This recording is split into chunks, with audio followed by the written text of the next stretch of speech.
Quintus Caecilius Metellus Celer, Consul 60 BCE. There are quite a few Romans who could vie for the title of being the most important Roman that you've never heard of. However, not that many of them have a claim quite as strong as that of Metellus Celer. Metellus Celer was more or less the father of what we now think of as the Optimate faction in Roman politics. His successful obstructionism, I will argue, played a fairly major role in the formation of the First Triumvirate. I also argue that his premature death had an outsized impact on the course of the 50s in Rome. Had he lived, the history of the First Triumvirate may very well have been different in some key details. So without any further ado, let's look at the obscure yet vital career of Metellus Celer. As was the case for most Roman politicians who were not lucky enough to be the subject of a Plutarch biography, the biographical detail that we have on Quintus Caecilius Metellus Celer is a little sketchy. However, we can guess, based on the minimum age for a patrician consul, that he had to be born in or before the year 101 BCE. There's no indication that his career had any hiccups or anything like that, so most likely he was born in 102 or 101. His father was either Quintus Caecilius Metellus Nepos or the tribune Quintus Caecilius Metellus Celer, the latter of whom is the known son of the former Metellus Nepos. So we don't know whether the tribune Metellus Celer is the brother or the father of the subject of this video. What we do know about the patrician Caeciliad gens is that this family was prominent enough that it was mentioned by name in historical sources as early as the 5th century, but that it really rose to prominence in the early 3rd century when members of this gens were routinely elected to the consulship. A young Metellus Celer would have been able to attend funerals for his family members, during which actors wearing wax masks of his ancestors would have told him all about the great deeds that his family had accomplished. This would have helped inspire the young man, as it helped inspire many Roman aristocrats, to go forth and try to seek out glory, both political and military. The first solidly known fact about Metellus Celer's career is that he served as a legate under Pompey starting in the year 66. He was coming into a war that Pompey and his predecessors had been waging against Mithridates of Pontus for several years at that point. During the winter of 66, Pompey's men were divided in their winter camps in Lesser Armenia, celebrating the Saturnalia. At that time, Orestes, the king of the Caucasian Albanians, struck out against the Romans, hoping to catch them strung out and unprepared. Pompey got wind of this invasion, and he formed his army into 3 different groups in order to repel this invasion. It would appear that Orestes had ordered his men to adopt a somewhat similar approach with 3 major forces. Celer was entrusted with one of Pompey's 3 forces, and within his force was the young Armenian client king of Rome, Tigranes the Younger. So, in theory, actually Celer was the guy entrusted with the most important task of the 3 forces. It was also Metellus Celer who personally met with the force led by King Orestes in person, and he managed to defeat this force. Meanwhile, Pompey and Flaccus were also able to repel the other invading forces. Thus, the Saturnalia assault failed, and Metellus Celer had a gold star on his military record from the outset. So while again he most likely did things before this and had seen some military service prior, we don't have any record of it. But so far so good when it comes to Metellus Celer's career. In 63, Metellus Celer was elected to at least one office, but possibly 2. By or before 63, Metellus Celer had been elected to the College of the Augurs. It was a fairly standard honor for young patricians. and it's not entirely clear when Metellus Celer received his election to that body. Most likely it was fairly early, but it could have been at this later date. In 63, Celer was elected as praetor, and most of the time when you're a praetor, you just preside over the courts in Rome, and nothing really happens that would enable you to really gain much distinction. You can serve as the commander of a force in the field if there's a war, or there's always a possibility that you end up getting the hot button case of the year. In Metellus Celer's case, he was extraordinarily lucky because the most important trial of the year happened to come to him.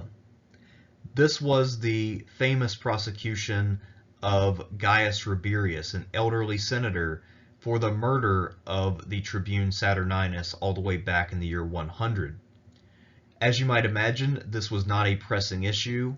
However, the reason why this trial was so important is because it was an overtly political trial that had much more to do with the present than it had to do with the events of the year 100. Now, while the prosecutor Titus Labienus was a nephew of someone who had died in the uproar trying to defend Saturninus, for the most part this was all about the power of the tribunes.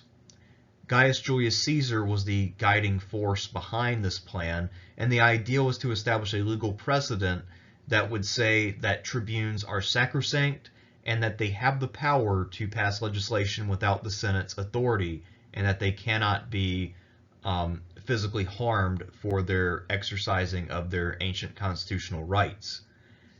Actually, tribunes had been much more active before the Second Punic War, so in many ways Caesar and his supporters were actually more traditionalist in this sense than the Optimates, as they would come to be known in a short period of time. Now, the thing that was most irregular about this trial is that somehow Caesar managed to get himself and his cousin Lucius Julius Caesar chosen as two of the three judges for the case, the third of whom was, of course, the presiding judge Metellus Celer. The urban praetor had appointed these judges, which apparently was not a normal procedure. And to further undermine the credibility of these proceedings, it turned out later that the urban praetor, Lentulus Sura, was in fact one of Catiline's co-conspirators. Rabirius was convicted, predictably, but he appealed his conviction, and then that put the conviction in the hands of a meeting of the People's Assembly. Somehow, by means that are not entirely clear, Metellus Celer was able to save Rabirius's life by somehow obstructing this meeting and preventing it from happening properly. This meant that Rabirius was off the hook. For whatever reason, Caesar did not press this issue too much. My suspicion is that the explosion of the Catilinarian conspiracy completely derailed the prosecution of Rabirius.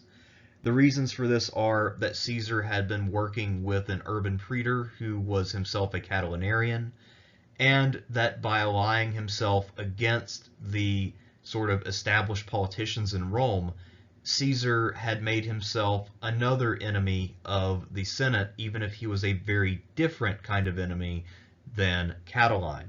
Cato would famously accuse Caesar of being in league with Catiline, but of course it does not appear that Caesar actually was. Caesar was doing his own entire strategy.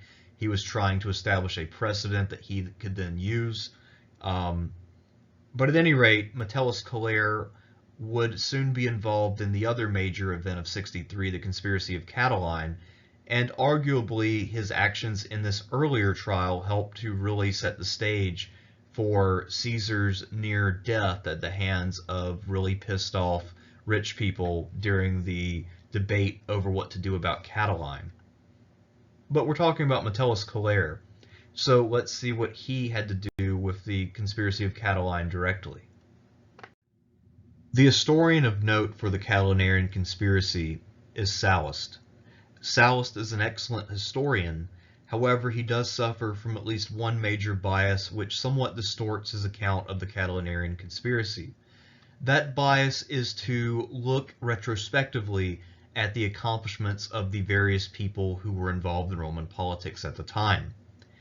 His account spends quite a bit of time talking about what Julius Caesar said and did and what Cato the Younger said and did, despite the fact that both of them were still pretty junior at the time. He almost entirely ignores the deeds of the praetors who really brought this conspiracy to an end, namely Metellus Celer and Marcus Petreius. As for Metellus Celer, his first task when the conspiracy began to rise to public attention was that he had to house Catiline himself as a guest when Catiline came under suspicion. It was a custom in Roman law for accused persons to stay with distinguished Roman citizens in order to ensure that they would show up to their trials and also to prevent them from getting themselves involved in any more mischief. However, when Catiline attended the next Senate meeting, Cicero denounced him on the floor of the Senate and gave the impassioned first Catilinarian oration. Catiline was not really able to defend himself successfully, so he fled Rome by night to join the armies that were rising up for him in Italy. At that point, Cicero helped to dispatch two armies, one of which would be under his consular colleague Antonius, and the other of which was under the praetor Metellus Celer, who once again drew the long straw.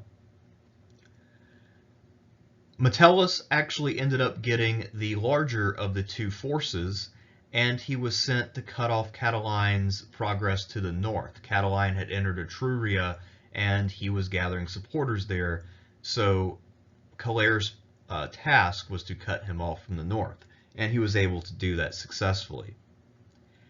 As Catiline's path of retreat was cut, and he was also being pursued by Antonius, his men began to figure out that the cause was hopeless, that they had no path of retreat, and that they were about to get butchered in a pincer attack. So day after day, Catiline would wake up and notice that his force was dwindling. He wanted to fight before that force dwindled away to nothing, or some of his men just simply arrested him to try to secure a pardon or reward. So what he did was he decided to attack the smaller of the two armies, that of Antonius. When he faced off against Antonius at Pistoria, famously Antonius decided that he was having a gout attack and left the conduct of the battle to his praetor, Marcus Petreius. Petreius, of course, was victorious at Pistoria against the hastily armed and organized Catilinarian mob, and Catiline's force was eliminated. The only way that this campaign could have gone better for Metellus Celer is if he had been the one to win the Battle of Pistoria. However, as we've seen with Marcus Petreius, he didn't really get all that much for his victory at Pistoria despite its historical significance.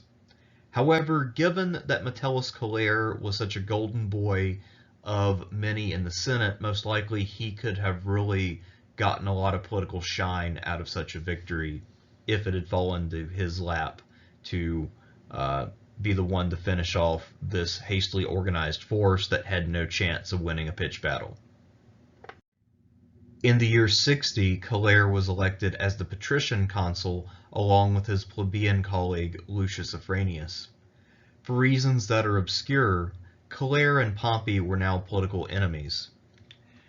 It's not entirely clear why this was the case. The historian Cassius Dio claims that Pompey had divorced Metellus Celer's sister and that Celer hated him now and was determined to wreck Pompey's legislative agenda as a result. This is a facile explanation of a complicated situation. Not only that, but there's also no evidence that Pompey was ever married to Celer's sister.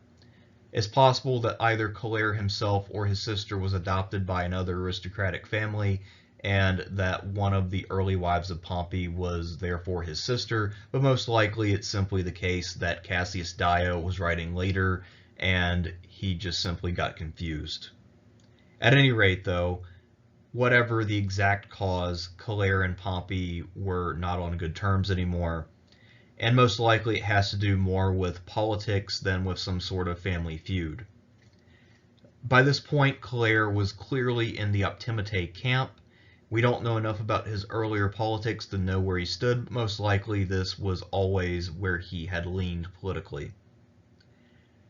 The big event of the last several years, something that Celer had actually helped accomplish, if you'll recall, was Pompey's eastern settlement, the array of arrangements that he had made with rulers in the east to incorporate all of this territory into the Roman Republic. By this time, the fear among many senators is that if Pompey was able to fully accomplish this and set up patronage networks throughout the rich eastern Mediterranean, that his personal influence and power would be so great that the rest of them would effectively lose their prerogatives, and the Senate would cease to function as a body of equals and rather be a body with Pompey at the helm. And because of this, this really causes the mature formation of what we can call the Optimates or Boni, the best men or good men according to themselves, but really what they mean is the conservative faction. And this makes them a semi-coherent coterie where they will always work together, or at least almost always, and they will be opposed fairly consistently to anything that Pompey or one of his other allies does. They will become very much obsessive about the Senate's prerogatives and view anyone who challenges the Senate's prerogative to do anything as an enemy to good sense and also Roman tradition. As a consul representing this new Optimate faction, Celer took it upon himself to personally derail Pompey's legislative agenda. I suppose because of that, there's also the possibility that whatever personal animus arose between Metellus Celer and Pompey actually dates to this period when Metellus Celer was effectively ruining Pompey's career. The main priorities of Pompey and his chief followers were to get land for his veterans and to confirm the arrangements that he had made with the cities and rulers of the East. And the chief agent that he had trying to pass these laws was the Consul Lucius Afranius, one of Pompey's most loyal and accomplished lieutenants. However, Metellus Celer made sure that Afranius was not able to pass any laws through the Senate. So once Afranius had been stymied in the Senate, Pompey then turned to the tribune Flavius in order to push the legislation through the assemblies. And when Flavius was trying to push through a settlement bill to get land for Pompey's veterans, Celer opposed him firmly and possibly just really attacked him in public verbally in a way that must have really angered Flavius. Flavius was able to have him jailed for his actions, whatever they may have been. Now, Celer from jail decided to summon the Senate to his cell for a session, and Flavius was able to prevent this by imposing his person between the jail cell and the body of the Senate. If you were to push past a tribune, that would count as an offense against the gods, since the tribunes were considered to be sacrosanct. So rather than going through Flavius, they instead went through the wall. Some senators, or most likely their slaves, cut a hole through the wall, and then they were able to communicate with Metellus Celer and hold a Senate session. By the way, Roman jails were a very ad hoc and temporary affair. They were just cells out in the forum. They were more or less open to the public. People could just go by and see anybody. It wasn't really a formal thing. There were no formal long-term prison schemes at that time. Anyhow, after Celer's supporters had cut through the walls to reach him, Pompey realized that the strategy of Flavius was creating blowback among the senators, and he decided that it wasn't worth pressing the issue any further, and more or less he let his agenda die on the vine, at least for the time being. This is one of the most successful cases of obstructionism in Roman political history that I'm aware of. Not only did Celer shut down one avenue of approach, he shut down another, and so thoroughly discouraged Pompey, who had pressing needs, that Pompey gave up. Remember, Pompey's got a lot of veterans who need to be paid and landed, or otherwise they are going to cause serious problems in Rome. This could also undermine Pompey's credibility among those veterans if he's not pushing hard enough to get them what they are owed. So this is a major issue, and it also really shows you how skilled of a politician Metellus Celer really was, that he was able to pull this off in the face of vast popular pressure and against the most powerful man in Rome. Once Pompey came back from the east, he was by far the richest person in Rome, even richer than Marcus Crassus, who was sort of on the fence about this issue. Rather than give up in the face of obstructionism, however, Pompey met with his rival Crassus and the shrewd politician Gaius Julius Caesar to form the First Triumvirate. In many ways, the formation of the First Triumvirate was an act of desperation by three men who were being frozen out of the political process by the gridlock imposed by the Optimates. Caesar was now eligible to run for consul, and he was afraid that he would meet with a costly defeat if the Optimates had anything to say about it. They were simply trying to shut down anyone who was not on their side. So that meant that there was a need for an alternative power block. The combination of the wealth of Crassus and Pompey was in itself overwhelming, especially when directed by the political skill of Julius Caesar. Going into 59, it was clear that Pompey's legislative agenda would once again be the primary issue. At first, the Optimates, who were still a pretty new group, hadn't really thought out their strategy for getting a consul in 59, and there wasn't really a strong contender. Bibulus, who had been the same age as Caesar and had run alongside him for their entire careers, was eligible, but he wasn't seen as a major figure. When it was clear that he was not going to win one of the seats, the Optimates resorted to bribing the electorate in order to ensure that Bibulus would be Caesar's consular colleague. The brazen nature of the bribery and Bibulus's relatively weak political stature undoubtedly helped to undermine his credibility a little bit going in. However, Bibulus did have the authority of a consul, and in theory he would be able to do all the things that a more prestigious consul could pull off. However, while Bibulus was the man on the scene, Metellus Celer was more or less the established leader of the Bani, to the extent that such informal groups of men had leaders. When Caesar tried to push Pompey's legislation in the Senate, Celer, rather than allowing a vote or debating it, simply led a mass walkout of the Optimates, which prevented the Senate from forming a quorum and effectively shut down Caesar's approach that way. The idea was that Caesar would not be brazen enough to dare go to the assemblies to try to pass such important laws. Surely he would know, as a good Roman and a patrician, that you absolutely had to pass these kind of laws through the Senate for them to be legitimate. However, if this was the calculation, Metellus Celer and others really underestimated Caesar's resolve and his commitment to the cause of empowering the tribune and the assemblies. Soon after leading the mass walkout and forcing Caesar to go to the assemblies, Metellus Celer died suddenly.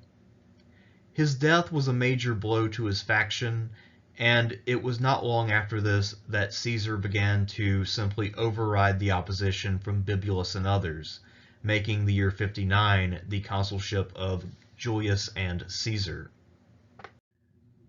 Due to the relatively underdeveloped state of ancient medical knowledge, it is by no means impossible that Metellus Celer simply died of unknown causes in his early 40s.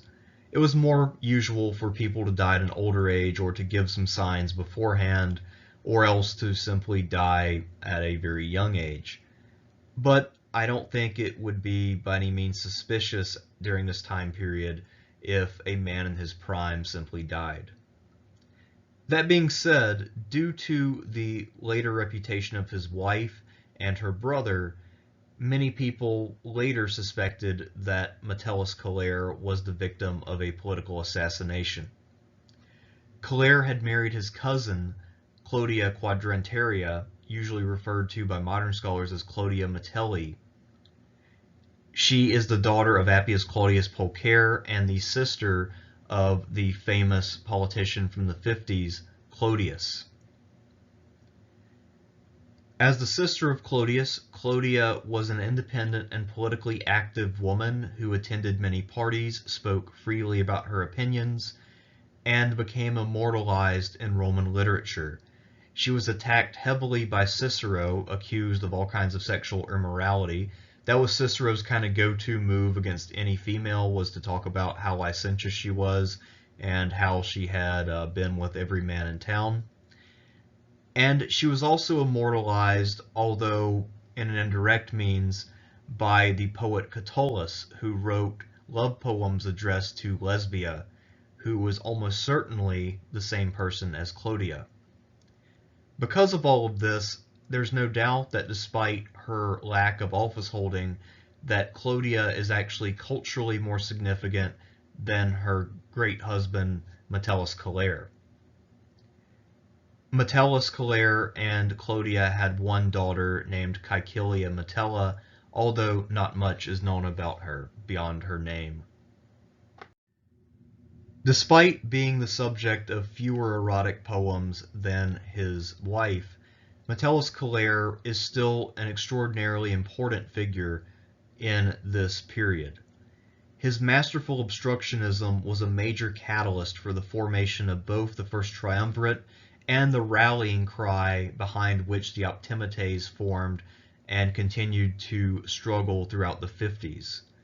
His followers and allies such as Bibulus and Cato the Younger carried on the fight, but it was really Metellus Celer who first raised the banner of the Optimates and got them organized in a way where we can look at them as something like a faction or clique or coterie or whatever term you want to use that avoids the connotations of a fully organized modern political party.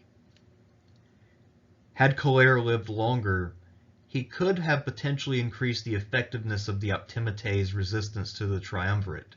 He seems to have had some degree of popularity, and he also seems to have had some flair to him. The jail stunt was brilliant, and there also are a few times where he pulled off obstructionist tricks that other politicians such as Bibulus simply did not have the skill to accomplish. As someone with consular status, he would have been more effective in Senate meetings than Cato, who never rose beyond the praetorship. And I think most significant of all, as Clodius's brother-in-law, Celer could have influenced the young gang leader in ways that are difficult to imagine. Perhaps Clodius stayed Claudius, or perhaps he was convinced to moderate his activities in some way, which would then not require the Optimates to turn to Milo and his gang. The possibilities are actually pretty endless when it comes to how the 50s might have played out with Metellus Celer around. That being said, despite his masterful obstructionism, I don't think that Metellus Celer could have fundamentally altered the course of Roman history in the late Republic. The trend toward consolidation of power meant that the Triumvirate was destined to get most of what it wanted throughout that decade. That being said, the Optimates certainly would have been much better off had Metellus Celer been able to survive and thrive throughout that decade. At any rate, this just goes to show you how the accidents of history, little things such as premature deaths for important politicians, can really help to shape political outcomes in some pretty amazing ways. Until next time, I'm Thersites the Historian.